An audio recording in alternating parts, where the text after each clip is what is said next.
La porción de estudio de esta semana en la Biblia comienza con la palabra hebrea tatzria, que literalmente significa concebir. Esta porción trata básicamente de la pureza o purificación y contiene las reglas para purificar el cuerpo, la mente y el corazón. Llama mucho la atención que justo después de que la Biblia habla de los alimentos puros que debemos de consumir, inmediatamente viene el tema de dar a luz. Esto es porque de acuerdo a lo que la mujer consume durante el embarazo le va formando su carácter al hijo. Esto en términos espirituales se le conoce como rasgar el alma.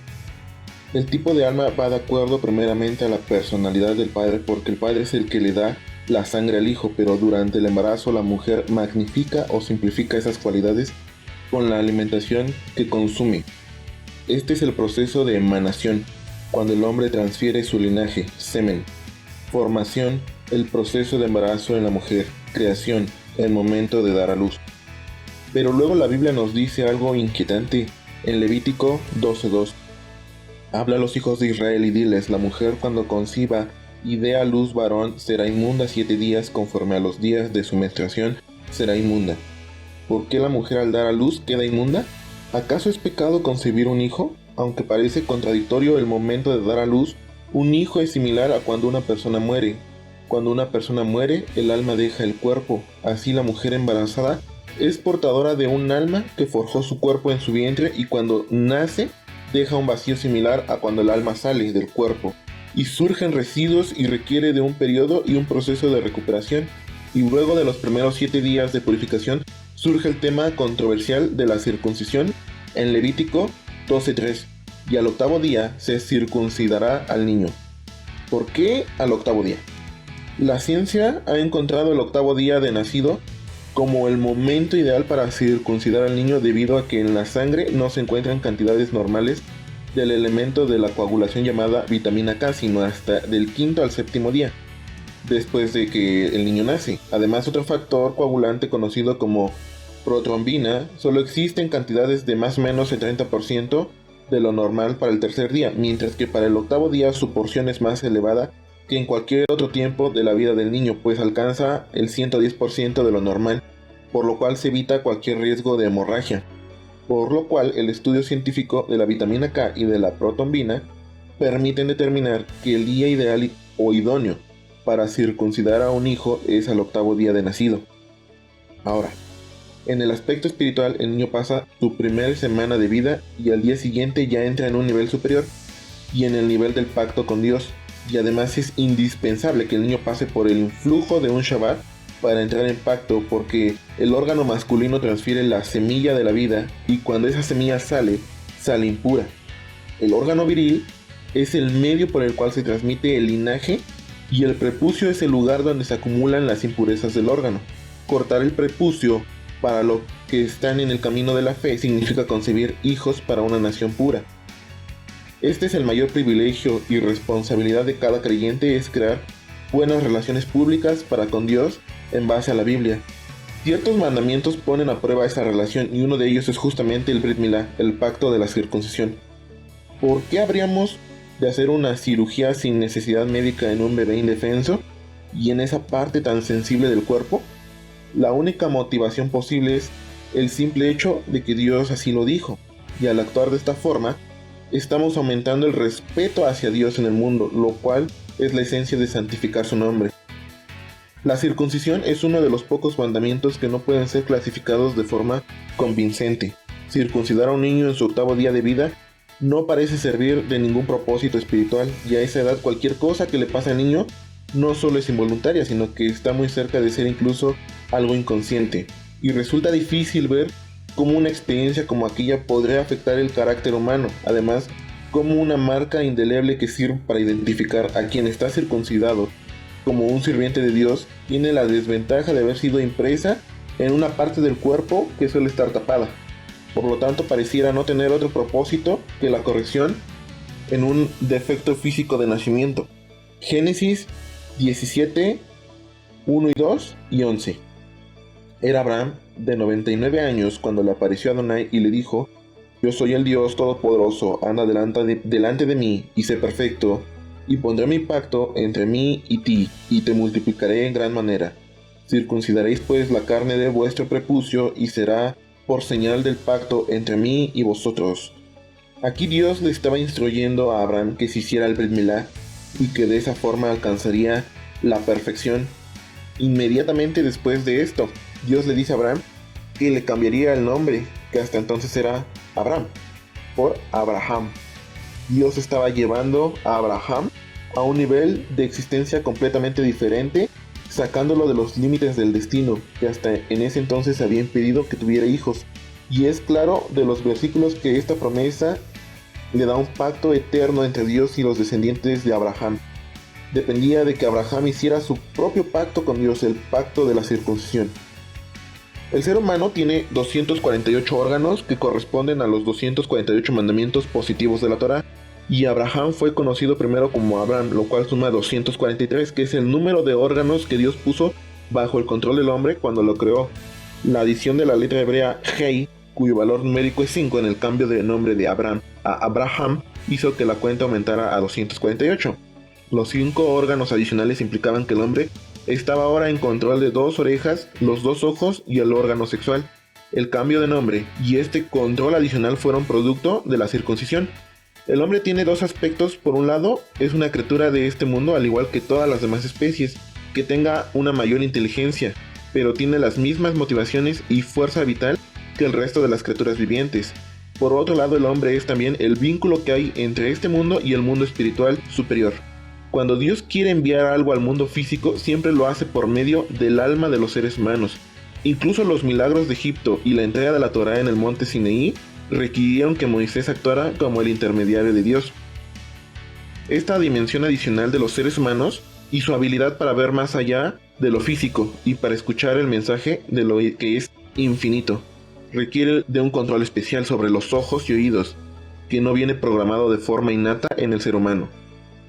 Para poder ver y oír más allá de la naturaleza, el hombre debe enseñarle a sus ojos y oídos a ser más que receptores pasivos. Él deberá utilizar estos órganos de percepción para acceder a la información del mundo espiritual a través del estudio de la Torá y aplicar la información que aprenda y hacerla parte del mundo natural. Este es el proceso, y él transformará su mundo en un lugar en el que el Espíritu de Dios podrá habitar. De esta manera vemos que el Brit Milá está conectado al hecho de que el pueblo de Israel vive en un plano de existencia completamente diferente al resto del mundo. En el Nuevo Testamento también toca el tema de la circuncisión, nada menos que con el propio Mesías. Lucas 2:21. Cumplidos los 8 días para circuncidar al niño, le pusieron por nombre Yeshua, Jesús, el cual le había sido puesto por el ángel antes que fuese concebido. Este es uno de los pasajes más difíciles para toda la teología, que enseña que no se debe de circuncidar nada menos que el fundador de la fe, la piedra angular. El Mesías fue circuncidado al 8º día. Ante esto, ¿cómo se justifica la teología cristiana de la época que debate en contra de las leyes de Moisés? Pues diciendo que Jesús se circuncidó para que nosotros ya no tengamos que hacerlo. Dice la religión que nosotros somos la circuncisión de Cristo, que como Él lo hizo, nosotros ya no tenemos que hacerlo. Ese es un argumento muy absurdo. Veamos la redención de Yeshua como primogénito, Lucas 2:22. Y cuando se cumplieron los días de la purificación de ellos conforme a la ley de Moisés, le trajeron a Jerusalén para presentarlo al Señor, como está escrito en la ley del Señor. Todo varón será que abriere la matriz será llamado santo al Señor. El primogénito tenía una labor específica, ser santo al Señor. Según la ley, debía ser redimido, y esto fue lo que José y María estaban haciendo en el templo. Lucas 2:24. Y para ofrecer, conforme a lo que se dice en la ley del Señor, un par de tórtolas o 2 palominos, la ofrenda que ellos llevaron no fue la de un cordero, porque ese niño que se estaba circuncidando en ese momento sería más adelante el Cordero de Dios. Y el mismo capítulo 2 del médico amado Lucas nos revela un objetivo claro. Lucas 2:39 al 42. Después de haber cumplido con todo lo prescrito en la ley del Señor, volvieron a Galilea, a su ciudad de Nazaret, y el niño crecía y se fortalecía y se llenaba de sabiduría, y la gracia de Dios era sobre él. Iban sus padres todos los años a Jerusalén en la fiesta de la Pascua, y cuando tuvo 12 años subieron a Jerusalén conforme a la costumbre de la fiesta. De entrada entonces vemos que María cumplió con las leyes de purificación durante 7 días, luego de dar a luz a Yeshua, tal como lo marca la ley en Levítico 12, y al 8º día de nacido, el Mesías fue circuncidado. Y aquí se revela un misterio. La primera gota de la sangre redentora que derrama el Mesías fue justamente cuando él fue circuncidado, o sea, cuando es introducido al pacto. La circuncisión solía realizarse en la cabeza de la casa, aunque no siempre era así. En tiempos posteriores la practicaba alguien designado y preparado de antemano para esta operación. En el primer siglo parece que llegó a ser costumbre dar nombre al niño cuando se le circuncidaba. Lucas 1:59-60. Aconteció que al octavo día vinieron para circuncidar al niño y le llamaban con el nombre de su padre Zacarías, pero respondió su madre y dijo: no, se llamará Juan. Un dato interesante es que los israelitas no circuncidaron a los varones recién nacidos durante los 40 años que vagaron por el desierto, de manera que después de cruzar el Jordán, Josué hizo que todos aquellos varones fueran circuncidados con cuchillos de pedernal en Gilgal, y Adonai los protegió hasta que se recuperaron. Josué 5:2-9. En aquel tiempo Adonai dijo a Josué: hazte cuchillos afilados y vuelve a circuncidar la segunda vez a los hijos de Israel. Y Josué se hizo cuchillos afilados y circuncidó a los hijos de Israel en el collado de Aralot. Esta es la causa por la cual Josué lo circuncidó todo el pueblo que había salido de Egipto. Los varones, todos los hombres de guerra, habían muerto en el desierto por el camino después que salieron de Egipto, pues todos los del pueblo que habían salido estaban circuncidados, mas todo el pueblo que había nacido en el desierto por el camino después que hubieron salido de Egipto no estaba circuncidado. Porque los hijos de Israel anduvieron por el desierto 40 años hasta que todos los hombres de guerra que habían salido de Egipto fueron consumidos por cuanto no obedecieron a la voz de Adonai, por lo cual Adonai les juró que no les dejaría ver la tierra de la cual Adonai había jurado a sus padres, que no la daría, tierra que fluye leche y miel, a los hijos de ellos que él había hecho suceder en su lugar. Josué los circuncidó, pues eran incircuncisos porque no habían sido circuncidados por el camino, y cuando acabaron de circuncidar a toda la gente se quedaron en el mismo lugar, en el campamento, hasta que sanaron. Y Adonai dijo a Josué: hoy he quitado de vosotros el oprobio de Egipto, por lo cual el nombre de aquel lugar fue llamado Gilgal hasta hoy. La circuncisión después del exilio y la influencia griega empezó a dejarse sentir en el Oriente Medio 2 siglos después del regreso de los judíos de Babilonia, y muchos pueblos dejaron de practicar la circuncisión, e incluso los efraínitas, esparcidos sin embargo, Judá y Benjamín como tribus unidas, siempre mantuvieron en alto la Torá, y por eso cuando el rey sirio Antíoco IV Epífanes proscribió la circuncisión, se encontró con madres judías que preferían morir antes de negar a sus hijos. La señal del pacto, sin embargo, más tarde, bajo su mandato, algunos judíos volvían al estado de incircuncisión por temor a sus opresores paganos. Entonces tomaban un hierro y se estiraban el remanente del prepucio para así cubrir el glande. Años más tarde, el emperador romano Adriano descubrió lo mismo cuando prohibió a los judíos circuncidar a sus niños.